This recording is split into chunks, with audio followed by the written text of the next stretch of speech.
अरे बाई ही फक्त पुरुषाखाली झोपण्यासाठीच असते.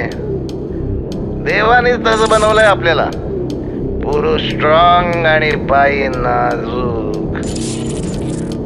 अगं पुरुषाला सेक्स हवं असतं म्हणून तो प्रेम करतो आणि बाईला प्रेम हवं असतं म्हणून ती सेक्स करू देते. हे जागतिक सत्य कुणी बोलत नाही इतकंच. आणि तू म्हणते बलात्कार झाला.